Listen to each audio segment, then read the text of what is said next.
الحمد لله رب العالمين والصلاة والسلام على نبينا محمد وعلى آله وصحبه أجمعين أما بعد.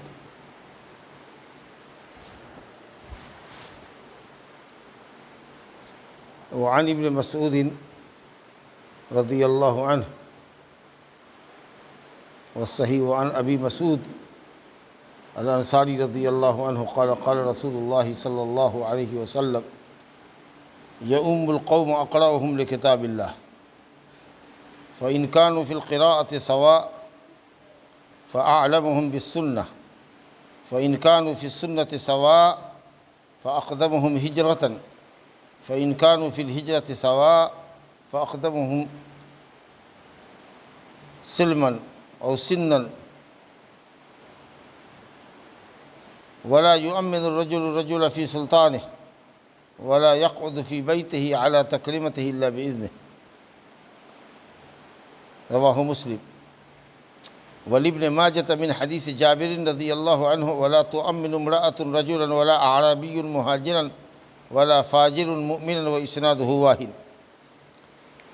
یہ امامت کی ترتیب ہے. اس میں پہلے بھی مسئلہ آپ لوگوں کے سامنے آ چکا ہے کہ عمر بن سلمہ رضی اللہ عنہ چھوٹے صحابی تھے لیکن ان کو قرآن زیادہ یاد تھا. 6 سال یا 7 سال کے تھے اور وہی اپنی قوم کی امامت کیا کرتے تھے کیونکہ جب ان کے والد نبی صلی اللہ علیہ وسلم کے پاس سے آئے اور معلوم ہوا کہ امامت وہی کرے گا جس کو قرآن زیادہ یاد ہو، تو جب محلے میں تلاشا گیا اور امتحان لیا گیا اور پوچھا گیا کہ کس کو کتنا قرآن یاد ہے، تو سب سے زیادہ اسی چھوٹے آدمی کو، چھوٹے شخص کو، بچے کو کہہ لیجئے، 6-7 سال کا تو بچہ ہی ہوتا ہے، عمر بن سلمہ، اس کو قرآن زیادہ یاد تھا، لہٰذا امامت اسی کی ہوا کرتی تھی. اس کے بعد ہی یہ روایت لے کر آئے ہیں ابو مسعود انصاری بدری صحابی ہیں. یہاں پر ابن مسعود لکھا ہوا ہے، یہ حدیث ابن مسعود رضی اللہ عنہ سے نہیں ہے، ابو مسعود رضی اللہ عنہ سے. وہ کہتے ہیں کہ رسول اللہ صلی اللہ علیہ وسلم نے فرمایا یؤم القوم اقرأهم لکتاب اللہ. سیریز ترتیب وار بتایا کہ امامت کا حقدار کون ہے. اس کرائٹیریا پر جو اترے گا وہ امامت کا زیادہ حقدار ہوتا ہے. کہا کہ قوم کی امامت وہ کرے یا قوم کی امامت کا، نماز میں مراد ہے امامت، نماز قوم کی وہ پڑھائے اقرأهم لکتاب اللہ، جو قرآن مجید کا سب سے زیادہ پڑھنے والا ہو. زیادہ پڑھنے والے کا کیا مطلب؟ کہ جس کو قرآن مجید کا صحیح تلفظ، صحیح مخارج کے ساتھ الفاظ کو صحیح طریقے سے ادا کرنا، جس کو اتقان کہتے ہیں، لفظ کی ادائیگی میں پختگی، کون حرف کہاں سے نکلے گا وہ بالکل صحیح طریقے سے ادا کرتا ہو، اور حافظ بھی ہو، قرآن مجید زیادہ یاد ہو اس کو. تو زیادہ یاد بھی ہونا ہے اور زیادہ متقن بھی ہونا ہے، پختہ. سمجھا کہ جہاں سے جو لفظ نکلنا ہے وہیں سے نکلنا چاہیے. مثال کے طور پر 2 حافظ ہے لیکن ایک کی ادائیگی بہت اچھی ہے، مخرج اس کا بالکل صحیح ہے، اتقان ہے، اس کے اندر پختگی ہے، لفظ کی صحیح ادائیگی کرتا ہے. تو وہ جو متقن ہوگا، جس کو لفظ صحیح بولنا آتا ہے، جو مخارج کا خاص خیال رکھتا ہے، وہ امامت کا دوسرے حافظ کے مقابلے میں حقدار ہوگا. ہے دونوں حافظ لیکن الفاظ صحیح جس سے نکلے گا وہی امامت کرے گا. تو یہ ہے اقرا کا مطلب کہ جس کو قرآن صحیح پڑھنا آتا ہو اور جس کو قرآن زیادہ یاد ہو. نبی صلی اللہ علیہ وسلم کے زمانے میں ہوتا تھا کہ جس کو قرآن زیادہ یاد ہوتا تھا وہ قرآن کا زیادہ مسائل اور مسائل بھی زیادہ جانتا تھا، اس کو شریعت کا علم بھی زیادہ ہوتا تھا، کیونکہ صحابہ کرام آیتوں کو یاد کرتے تھے، نبی صلی اللہ علیہ وسلم سے لیتے تھے، اس کا معنی مطلب بھی سمجھتے تھے، اس پر عمل بھی کرتے تھے، تب آگے بڑھتے تھے. ایسا نہیں کہ آج کل جو حافظ ہوتا ہے حفظ خانے میں بیٹھا دیا، 4 سال میں قرآن مجید کو یاد کر لی تھا، مسئلہ کچھ جانتا ہی نہیں. اب وہ پھر جا کر کے 4 سال 5 سال 6 سال مدرسے میں 8 سال پڑھے گا، تب وہ مولوی بنے گا، تب کچھ مسئلہ اس کو آوے گا. سمجھا کہ نہیں؟ تو وہاں وہ معاملہ نہیں تھا. قرآن مجید کا حفظ اور علم، قرآن کا علم اور قرآن مجید کا حفظ اور قرآن مجید کا علم، یہ دونوں ساتھ ساتھ برابر سے آتا تھا. سمجھے؟ تو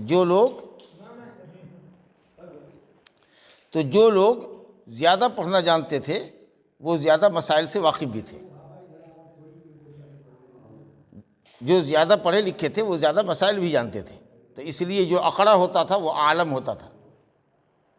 جو زیادہ پڑھا لکھا ہوتا تھا، جس کو قرآن جتنا زیادہ یاد ہوتا تھا اس کو اتنا زیادہ یاد ہوتا تھا اور مسائل یادیں ہوتے تھے۔ چلیے مان لیجئے کہ اصغر اور ایک دوسرا آدمی ہے، وہ دونوں حافظ بھی ہے، خوب اچھے سے پختہ طریقے سے پڑھنا بھی دونوں کو ایک دم برابر سے آتا ہے، تو اب ترجیح کس کو دی جائے گی؟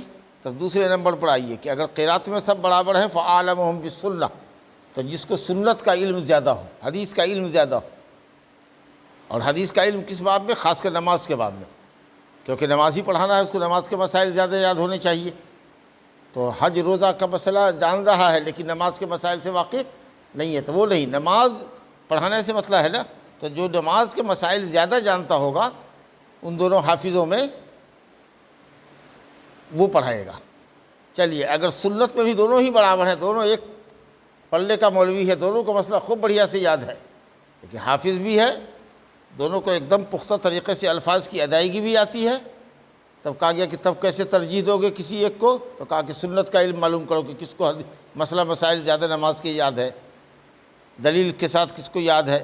اگر اس میں بھی برابر ہو جائیں تو فرمایا گیا کہ ہجرت میں کون پہلے آیا ہے، کون پرانا ہجرت کا ہے۔ اب وہ یہ زمانے میں تو ہوگا نہیں، مدینے میں صحابہ کرام مکے سے یا دوسرے شہروں سے اپنا گھر بار چھوڑ کر کے مدینہ آتے تھے، تو وہاں پر مہاجرین کی ایک جماعت آباد تھی، تو وہاں پر تیسرے نمبر پر کہا گیا کہ دیکھو کون پہلے ہجرت کر کے آیا ہے مدینہ، تو جو پہلے ہجرت کر کے آیا ہے وہ بعد والے پر مقدم ہوگا۔ لیکن اب وہ یہ سب دور نہیں ہے ہجرت کا، تو اس لیے یہ اب اس وقت موجودہ وقت میں اپلائی نہیں ہو رہا ہے۔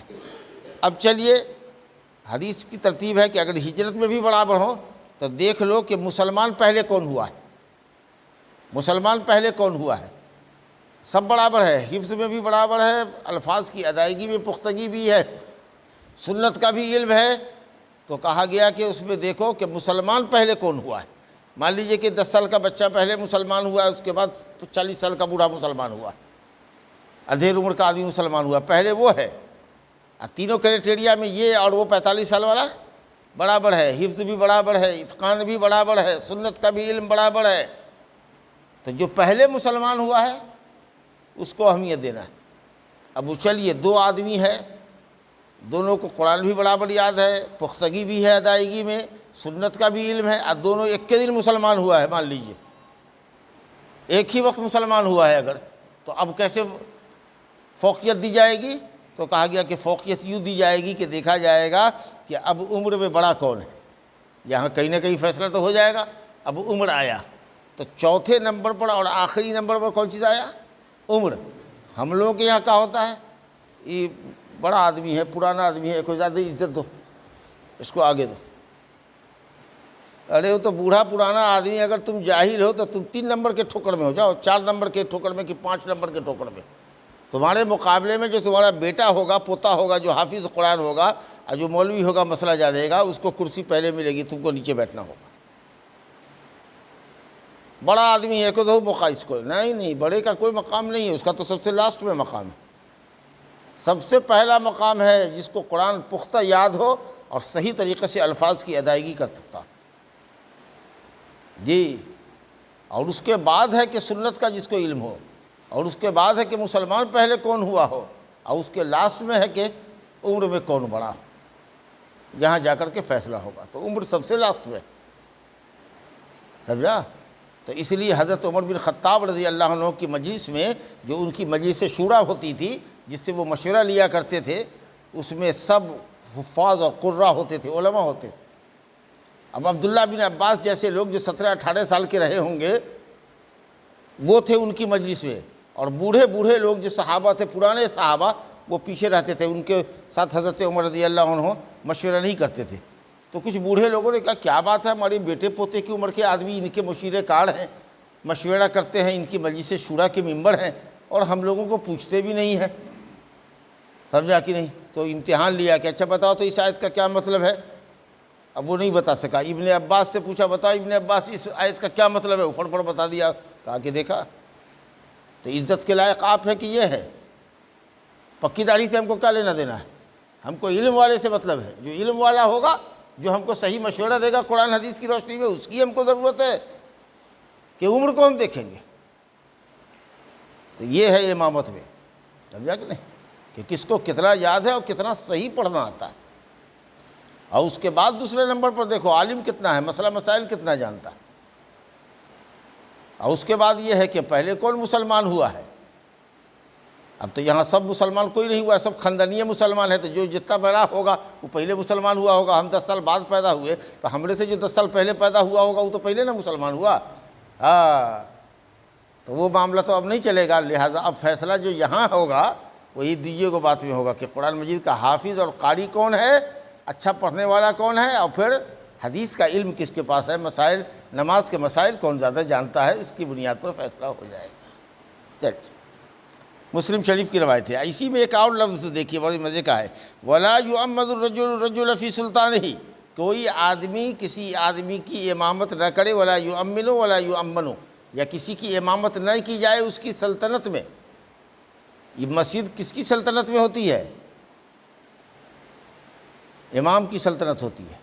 جو اس مسجد کا امام مقرر امام ہے، جس کو بستی والوں نے مقرر کر دیا ہے کہ ہاں یہ امام ہے ہمارا، سمجھا، تو وہ اس مسجد کا سلطان ہوا، سمجھا، اسی کا حکم نماز کے اوقات میں چلے گا، سمجھ گئے۔ اب اگر کوئی بڑا مولوی آیا جو اس سے زیادہ قرآن صحیح پڑھنا جانتا ہے، اس سے زیادہ مسئلہ جانتا ہے، تو بھی وہ امامت نہیں کر سکتا ہے جب تک کہ وہ مسجد کا جو امام ہے اس کو اجازت نہ دے، کیونکہ وہ اس کی سلطنت ہے، سمجھ گئے۔ ہاں اگر مسلمانوں کے بادشاہ آ گئے تو کعبہ کا جو امام ہے اس کی بھی امامت اگر چاہے گا تو کعبہ کے امام کو کہے گا پیچھے ہٹو، اور شاہ سلمان حفظہ اللہ آگے بڑھیں گے۔ اگر ان کو امامت کرنا ہے تو وہ بڑھیں گے، کیونکہ جب امام المسلمین آ گیا، امام وقت آ گیا، حاکم وقت آ گیا مسلمان، تو اب جتنا بھی امام ہے سب اسی کا مقرر کیا ہوا ہے، اسے ہٹو، سمجھ گئے۔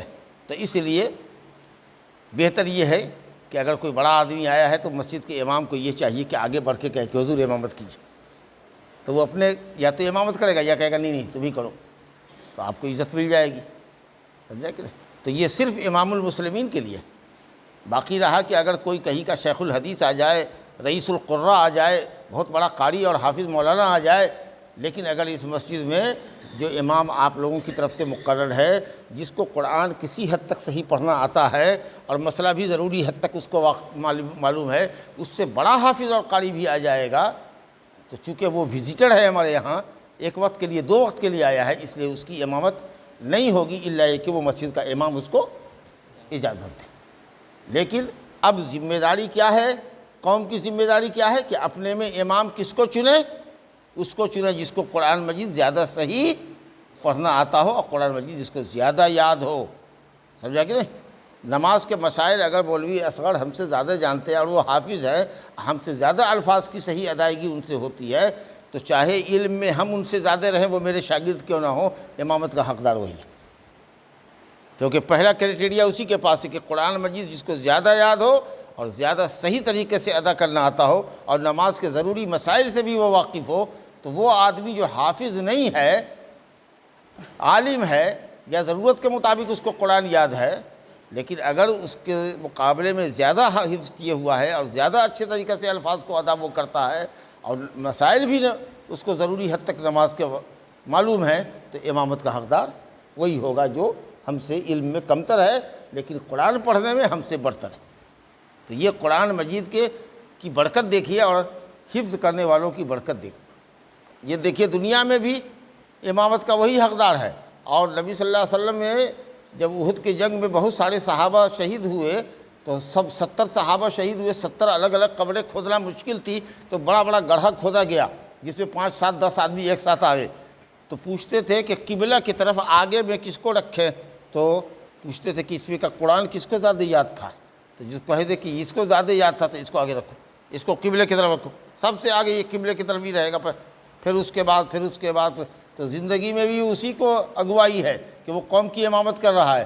اب مرنے کے بعد بھی اگر ایک قبر میں 2 3 آدمی کو دفنانے کی نوبت آ جائے تو قبلہ کی سمت میں آگے وہی ہوگا جو حافظ قرآن ہوگا، بشرطے کہ وہ مسائل کو جانتا ہو اور عمل بھی کرتا ہو۔ بہت حافظ ہے، حفظ کرے گا، لیکن یہ کہ ڈرمنڈا ہے۔ اب یہ دیکھ لیجیے، ڈرمنڈا ہے، ڈرکٹا ہے، سگریٹ پیتا ہے، کھینی بیڑی کھاتا ہے، فاسق اور فاجر والا کام کرتا ہے، گناہ کبیرہ کرتا ہے، نہیں،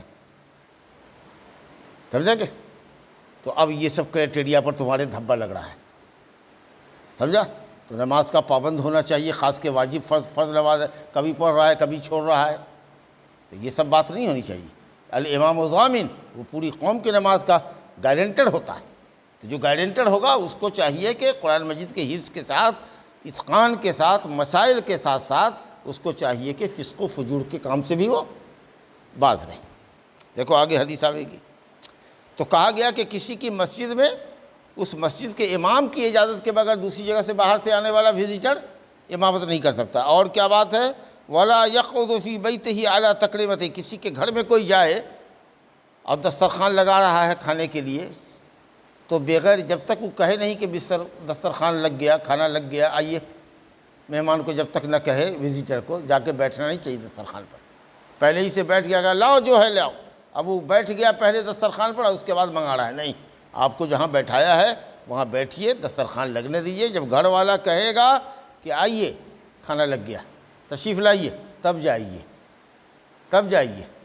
پہلے ہی سے جو باراتی سب جو کرسی ہانپ لیتا ہے، پہلے ہی قبضہ جما لیتا ہے کہ کرسی ہماری، ابھی نکاح ہو رہا ہے، 12 آنا 14 آدمی چلا گیا وہاں پر، ابھی گھر والے نے کھانا نہیں لگایا، پوچھا نہیں، ایسے ہی ہڑبونگ کر دیتا ہے کہ سارا نظام درہم برہم ہو جاتا ہے، کسی کو کچھ ملا کسی کو کچھ نہیں ملا۔ ارے لگنے تو کھانا جب کہے گا آئیے تو پھر جائیے، آپ کا انتظام ہے، آپ مہمان ہیں، آپ کے لیے تو کھانا بنایا ہے اس نے، باراتی رہے کہ سراتی رہے، سب کے لیے اسی حساب سے اس نے بنایا، لیکن دیکھیے گا کہ پہلے ہی سے وہ اس کے اوپر جو ہے سو کھوٹا گاڑے رہے گا، اپنی سیٹ کو محفوظ کیے رہے گا، ریزرو کر لے گا اپنی سیٹ کو محفوظ۔ لا حول ولا قوت الا باللہ۔ تو اگر کسی کے یہاں جاتے ہیں کسی کی دعوت پر، تو ہرگز اس کے دسترخوان پر اس کے گھر میں نہ بیٹھیے جب تک کہ اس کی اجازت نہ ملے کہ آپ آئیے، سمجھا کے؟ ابن ماجہ میں روایت ہے، حضرت جابر رضی اللہ عنہ سے روایت ہے، یہ دیکھیے یہ حدیث ہے تو ضعیف لیکن کچھ معنی اس کا ٹھیک ہے، بعض الفاظ کا، وَلَا تُؤَمِّنُ امْرَأَةٌ رَجُلًا، ہرگز کوئی عورت کسی مرد کی امامت نہیں کرے گی، عورت کی امامت مرد کے لیے جائز نہیں ہے، عورت اپنی نماز اپنے پڑھے گی یا اپنے گھر والوں کی، چاہے تو امامت گھر والوں میں، تو گھر کی عورتوں کی امامت چاہے تو کر سکتی ہے، جائز ہے۔ لیکن مان لیجئے کہ شوہر اس کا انگریزی پڑھا لکھا ہے، BA پاس ہے، بیوی عالمہ حافظہ ہے، کسی مدرسے سے فارغ ہے، قرآن مجید کی ہے، حافظ بھی ہے ماشاءاللہ، یا نہیں حافظ ہے تو پچپڑا اس کو یاد ہے، جو شوہر کو یاد نہیں ہے، دو چار کو صورت یاد ہے، لیکن بیوی کو قرآن بڑھیا پڑھنے آتا ہے، مسائل بھی نماز کے وہ زیادہ جانتی ہے، ہرگز بیوی امامت نہیں کرے گی۔ وہ جو کم پڑھا لکھا شوہر ہے وہی امامت کرے گا، اس کے پیچھے بیوی کھڑی ہوگی، اللہ جاؤ تم الگ اپنا نماز پڑھو، ہم الگ نماز پڑھتے ہیں۔ یاد رکھیے، کوئی بھی عورت کسی نماز میں مرد کی امامت نہیں کر سکتی، سمجھا کے؟ عورت چاہے جتنی قابل ہوگی اس کو مرد کے پیچھے ہی ہونا ہے۔ اس کے بعد فرمایا گیا ولا عربی مہاجرن، دیہاتی مہاجری کی جو ہجرت کر کے دیہات سے شہر آ جاتے تھے، گویا کہ دیہاتی شہری کی امامت نہ کرے، اس میں ذرا سا کلام ہے۔ عام طریقے سے نبی صلی اللہ علیہ وسلم کے زمانے میں دیہات بہت اجڑ ہوتا تھا، وہاں علم کم ہوتا تھا، مسائل کم ہوتے تھے، سمجھا کہ کفر و نفاق میں بڑے سخت ہوتے تھے دیہاتی۔ آج کل کا دیہات نہیں، اب تو ہر دیہات شہر لگتا ہے، اس زمانے کا دیہات نہیں، آج سے 1400-1450 سال پہلے کا جو دیہات رہا ہوگا، آپ تصور کیجئے کتنا ان ڈیولپڈ رہا ہوگا۔ تو ایسا نرا دیہات کا اگر آدمی آوے تو شہری کی امامت نہ کرے، کیوں؟ اس لیے کہ اس کے پاس علم نہیں ہے۔ لیکن اگر اس دیہاتی کے پاس ہی قرآن زیادہ یاد ہے اور مسائل یاد ہے تو شہری کی امامت وہ کرے گا، سمجھا کہ نہیں؟ تو یہ چلیے کسی حد تک ایک بات ٹھیک ہے۔ اور دیکھیے ولا فاجر مومن، اور فاجر و فاسق مومن کی امامت نہ کرے۔ تو کسی نے کہا کہ فاجر سے بڑا کافر ہے، جب کافر نماز ہی نہیں پڑھتا، مسلمان ہی نہیں ہے تو وہ امامت کیا کرے گا؟ اور کسی نے کہا نہیں، فاجر سے بڑا فاجر ہے جو بڑے گناہ کرتا ہے، جو بڑا گناہ کرتا ہے، وہ اچھے لوگوں کی، جو متقی پرہیزگار نیک لوگ ہیں، ان کی امامت نہ کرے۔ تو اگر یہ بات مان کے چلیے تو گویا کہ ایک شرط یہ بھی لگے گی کہ حافظ اور عالم ہونے کے ساتھ ساتھ صاحب دین صاحب تقویٰ بھی ہو، کھلا گناہ کبیرہ کا مرتکب، بڑے گناہ کا مرتکب نہ ہو۔ ویسے کون نہیں ہے جس سے گناہ ہوتا ہے، فسق و فجور کا کام کس سے نہیں ہوتا ہے، لیکن یہ ہے کہ ایک آدمی عادت بگیر ہے، سمجھا کہ نہیں، ایک دم مڑا رہا ہے، ایک دم پینٹ ٹخنے کے نیچے پہن رہا ہے اور واجبات کو چھوڑ رہا ہے اور حرام کا ارتکاب کر رہا ہے، تو اس طرح کی اگر عادت بد کا وہ شکار ہے تو بہرحال وہ یہ امامت پورے قوم کی گویا کہ ایک طرح سے اگوائی ہے، اللہ کے حضور گویا کہ وہ پیشوائی کر رہا ہے، ہم لوگوں کی سرداری کر رہا ہے، تو امام اسی انداز کا ہونا چاہیے جو صاحب دین اور صاحب تقویٰ ہو۔ چلیے ایک دو حدیث اور پڑھ لیتے ہیں۔ حضرت انس رضی اللہ عنہ سے روایت ہے، وہ کہتے ہیں کہ نبی صلی اللہ علیہ وسلم نے فرمایا رسو صفوفکم وقاربوا بینہا وحاذوا بالاعناق، رواہ ابو داؤد والنسائی وصححہ ابن حبان۔ کہتے ہیں نبی صلی اللہ علیہ وسلم نے فرمایا، حضرت انس رضی اللہ عنہ کہتے ہیں کہ رسو صفوفکم، اپنے صف کو خوب ملا کے صف بندی کرو، ایسی صف ملاؤ، ایسے سٹ کے کھڑے ہو جیسے کہ دیوار کی ایک اینٹ دوسرے اینٹ سے جڑی ہوتی ہے، سمجھا کہ نہیں؟ اس حدیث کی دوسرے لوگ حنفیہ تو کھلی مخالفت کرتے ہی ہیں کہ ایک ایک بالش یا ایک ایک بالش سے ہٹ کے کھڑے ہوں گے، سمجھا کہ نہیں؟ پیر میں پیر ملائیے گا تو ہٹا لے گا۔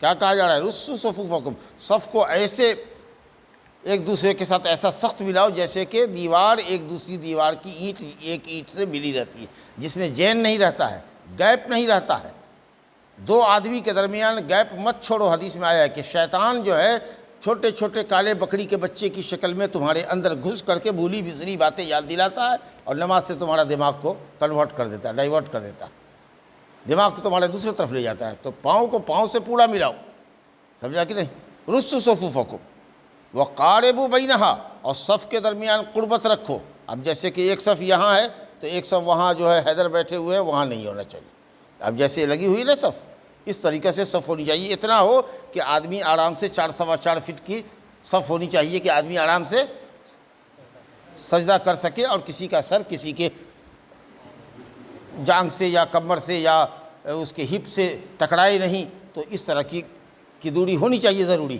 لیکن ان نیسیسری کہ ایک آدمی یہاں ہے اور ایک آدمی وہاں ہے اور ایک صف آنگن میں لگی ہوئی ہے اور بیچ میں 4 ہاتھ 5 ہاتھ کا گیپ ہے، تو یہ اچھی بات نہیں ہے، کیونکہ جو آدمی جتنا امام سے قریب رہے گا، امام کی حیت کو دیکھے گا، امام سے قربت اختیار کرے گا، اس کے رکوع سجدے کی کیفیت کو دیکھے گا تو اقتداء زیادہ کرے گا۔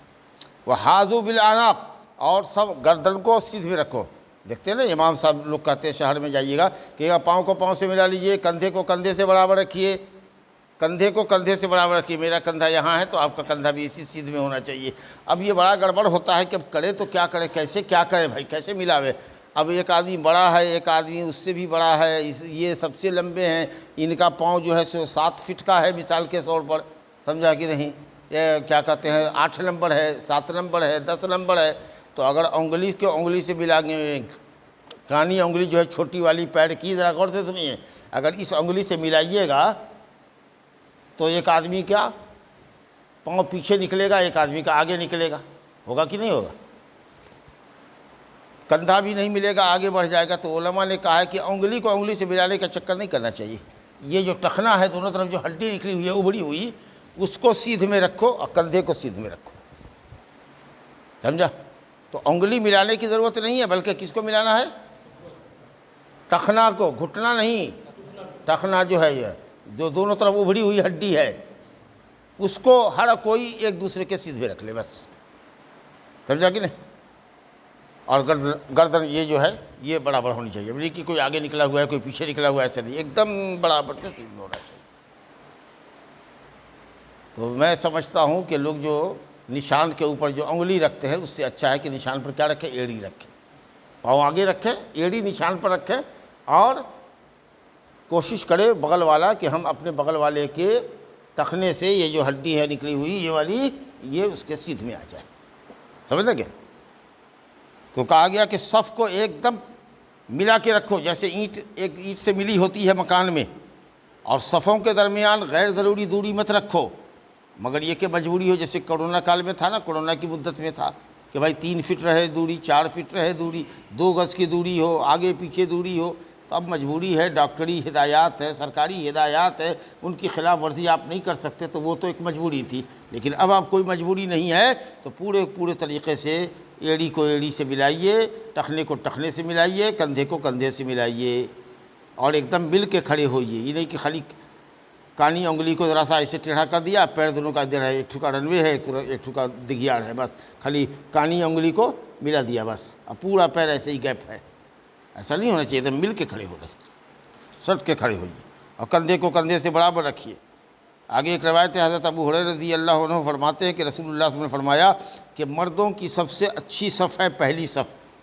یہ جو صف ہے, کئی صف ہوتی ہے نا, تو پہلی صف ہے مردوں کی اچھی.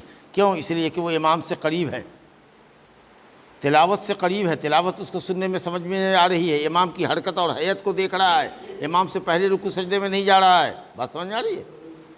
اور کہا کہ پہلی صف کے مقابلے میں سب سے بعد والی جو سب سے پچھلی صف ہے وہ سب بری ہے.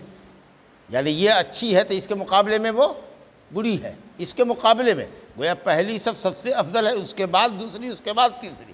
تو ظاہر ہے کہ اگر یہ فضیلت آپ کو لینی ہوگی تو آپ کو پہلے آنا پڑے گا. اب پہلی صف میں ہی جگہ لیجئے گا, نہیں تو آپ آ کے سنت پڑھ رہے ہیں وہاں, کوئی جو آیا آپ کے بعد وہ ہوشیار ہے, وہ پہلے ہی صف میں آ کر کے اپنی جگہ لے لیا, اس نے سنت پڑھ لیا, تو ظاہر ہے کہ آپ اس کو ہٹا نہیں سکتے. تو پہلی صف کی بڑی فضیلت ہے. اب پہلی صف کے مقابلے میں بری صف ہے وہ جو آخری ہے. اور عورت بھی اگر ہمارے پیچھے لگتی ہو تو سب سے بری صف اس کی پہلی ہے اور سب سے اچھی صف اس کی آخری ہے. کیوں؟ اس لیے کہ مرد سے قریب ہے, اور مرد کی صف سب سے بری وہ ہے جو عورت سے لگ کے ہے, کیونکہ بار بار شیطان وسوسہ ڈالے گا, عورت کی حرکتوں پر اس کی توجہ چلی جائے گی, جا رہی ہے سجدے میں, مان لو کہ اگر اس کی چوڑی کھنکھنائی تو اس کی طرف دماغ جائے گا. تو اس لیے کہا گیا کہ مردوں کی سب سے بری صف پچھلی اور عورتوں کی سب سے بری صف اگلی جو مرد سے لگ کے ہے, اور عورتوں کی سب سے اچھی صف پچھلی. گویا عورت جتنا مرد سے دور رہے اتنا اچھا ہے. یہ کب ہے؟ جبکہ مردوں کے پیچھے عورتیں لگ رہی ہوں. لیکن مان لیجئے کہ مسجد کو 2 حصے میں آپ نے بانٹ دیا ہے, یہ حصہ عورتوں کے لیے دیوار کھڑی کر دیا, سمجھا, یہاں سے چھت تک دیوار کھڑی کر دیا ہے, یہ عورت کا بلاک, یہ مرد کا بلاک. ہاں, تو اب اس میں جس طرح مرد کی صف پہلی اچھی ہوگی, عورت کی بھی پہلی صف اچھی ہوگی. یا دوسری منزل پر آپ نے عورت کا انتظام رکھا ہے تو عورت جو پہلی صف میں ہوگی وہ افضل ہوگی بعد والی صف کے. تو اگر اوپر نیچے ہے, نیچے عورت ہے اوپر مرد ہے تو بھی وہی کیفیت ہے, یا اگر پارٹیشن ہے مسجد میں تب ہے. لیکن اگر ایسے نہیں ہے, مرد حضرات ہیں اور اس کے بعد عورتوں کی صف لگ گئی ہے, تو مرد کی پہلی صف سب سے افضل اور عورتوں کی سب سے بری صف پہلی صف جو مردوں سے قریب ہے. چلیے الحمدللہ سمجھ میں آپ کو آ گیا. اور اب صرف یہ ہے کہ ایک روایت اور, ابن عباس رضی اللہ عنہما, ابن عباس رضی اللہ عنہ کہتے ہیں کہ میں نے رسول اللہ صلی اللہ علیہ وسلم کے ساتھ ایک رات نماز پڑھی تو دائیں بائیں کھڑا ہو گیا. اب میں امامت یہ کر رہا ہوں, اکیلے نبی صلی اللہ علیہ وسلم رات کی نماز میں تھے. تہجد سیکھنے کے لیے, تہجد کا طریقہ معلوم کرنے کے لیے حضرت ابن عباس جو ابھی 10 سال کے ہیں نبی صلی اللہ علیہ وسلم کے گھر میں چلے گئے. میمونہ رضی اللہ عنہا, میمونہ بنت حارثہ الہلالیہ, ان کی اپنی سگی خالہ تھی, تو خالہ کے یہاں چلے گئے اور اسی بستر پر ایسے ایسے لمبائی چوڑائی میں سو گئے. اور نبی صلی اللہ علیہ وسلم اور آپ کی بیوی لمبائی میں سوئے. اور جب تہجد کے لیے نبی صلی اللہ علیہ وسلم جگے تو یہ بھی تھے طاق میں کہ کب اٹھتے ہیں کیسے جاتے ہیں, ویسے ہی انہوں نے بھی کیا. جیسے نبی صلی اللہ علیہ وسلم نے نیت باندھی تھی کہ انہوں نے بھی وضو کر کر کے وہ آئے, اور آنے کے بعد نبی صلی اللہ علیہ وسلم کے بائیں کھڑے ہو گئے. تو مقتدی جب ایک ہو تو کہاں کھڑا ہونا چاہیے امام کے؟ دائیں. تو ان کو مسئلہ نہیں معلوم تھا, پہلے بھی بتا چکے ہیں کہ نبی صلی اللہ علیہ وسلم نے کان پکڑ کے یا سر کا بال پکڑ کے پیچھے سے گھما کر کے لا کر کے ان کو دہنے میں کھڑا کیا, سمجھا. تو اگر مان لیجیے کہ کوئی آدمی نماز پڑھ رہا ہے اور آپ آئے پیچھے سے اور اس کے ساتھ مل کے نماز پڑھنا ہے تو کہاں کھڑا ہونا ہوگا؟ امام کے داہنے. اور اگر 2 آدمی سے آ گئے تو اس مقتدی کو پیچھے ٹال لیجیے. ایک آدمی اور آ گئے, ایک آدمی پہلے سے پڑھ رہا تھا داہنے, اس کو پیچھے ٹال لیجیے. اور اگر پیچھے جگہ نہیں ہے تو امام صاحب کو آگے ہلکا سا ٹھیل دیجیے کہ آگے بڑھ جائیے. اور نہ آگے جگہ ہے نہ پیچھے جگہ ہے تو دائیں بائیں دونوں طرف کھڑے ہوتے ہوئے چلے جاؤ. ٹھیک ہے, مسئلہ واضح. تو کہتے ہیں کہ میں ایک رات آیا تو میں بائیں کھڑا ہو گیا, رسول اللہ صلی اللہ علیہ وسلم نے میرا سر پیچھے سے پکڑا اور مجھ کو کھڑا کر دیا اپنے دائیں طرف. تو ایک آدمی نماز پڑھانے والا ہو, ایک آدمی پڑھنے والا ہو, تو مقتدی کہاں کھڑا ہوگا؟ امام کے داہنی طرف ہو گیا. اچھا, عورت کا کیا مسئلہ ہے؟ بس یہی ایک چھوٹی سی حدیث, اس کے بعد مسئلہ ختم. حضرت انس رضی اللہ عنہ ہی کہتے ہیں کہ رسول اللہ صلی اللہ علیہ وسلم نے نماز پڑھایا تو میں اور یتیم نامی لڑکا, یا یتیم رہا ہوگا, نابالغ بچہ رہا ہوگا, باپ مر گیا, جس کا بلوغت سے پہلے مر جاتا ہے اس کو یتیم کہتے ہیں, بلوغت سے پہلے مر جائے تو بالغ ہونے کے بعد باپ مڑا ہوا ہے یتیم ہے، آیا یتیم ہے، بال پکا ہوا ہے تو یتیم ہے، تو یتیم تو ہم ہیں، ہمارا بھی باپ مڑا ہوا ہے تو ہم کو یتیم کوئی کہے گا ہے؟ ہم تو خود اپنے بچوں کے باپ ہیں۔ یتیم اس کو کہتے ہیں کہ بلوغت سے پہلے جس کا باپ مر جائے، مائیں مرے کوئی پرواہ نہیں ہے، باپ نہیں مرے، کیونکہ کھلائے گا پلائے گا کپڑا لتا پڑھائے گا لکھائے گا کون؟ باپ۔ تو باپ اگر مر گیا تو وہ یتیم ہو گیا، سمجھا کہ نہیں؟ ہم لوگ کے یہاں دیہات میں اصطلاح ہے کہ مائیں مر گئی تو ٹوڑ ہے، ہاں ٹوڑ ہو گیا، یہ باپ مر گیا تو یتیم ہو گیا، یتیم اور ٹوڑ وہ سب کچھ نہیں ہے، ٹوڑ اوڑ یتیم ہے۔ یتیم جس کا باپ مر جائے بلوغت سے پہلے، اگر بالغ ہے لڑکا لڑکی یتیم نہیں ہے الحمدللہ۔ تو بہرحال اب یہ یتیم تھا لڑکا یا یتیم نام ہی تھا؟ تو کہتے ہیں حضرت انس کہ میں اور یتیم نبی صلی اللہ علیہ وسلم کے پیچھے کھڑے ہوئے دو، تو معلوم ہوا کہ جب دو آدمی ہو تو امام کے پیچھے کھڑا ہونا چاہیے۔ اور حضرت انس کہتے ہیں کہ میری ماں جو ام سلیم ہے وہ خلفنا اکیلے کھڑی ہوئی ہم لوگوں کے پیچھے۔ تو معلوم ہوا کہ عورت اپنے بیٹے کے ساتھ نہیں کھڑی ہو سکتی، اپنے شوہر کے ساتھ نہیں کھڑی ہو سکتی، سمجھا کہ نہیں؟ چہ جائے کہ اجنبی مرد کے ساتھ، تو عورت کی جگہ ہی رکھی گئی ہے پیچھے۔ اب مان لیجئے کہ اگر 2 عورت ہے 3 عورت ہے وہ صف لگائے گی، سمجھا کہ نہیں؟ ہاں لیکن اگر مردوں کے ساتھ صرف ایک عورت ہے تو وہ عورت چاہے اپنا اس کا بیٹا ہی نماز کیوں نہ پڑھا رہا ہو، اس کا شوہر ہی کیوں نہ پڑھا رہا ہو، اس کے بغل میں وہ کھڑی نہیں ہو سکتی ہے، آگے مرد رہے گا اور پیچھے اس کی ماں بہن بیٹی جو بھی ہوگی بیوی وہ کھڑی ہوگی۔ ھذا وباللہ التوفیق وصلی اللہ علی نبینا محمد وآلہ وصحبہ۔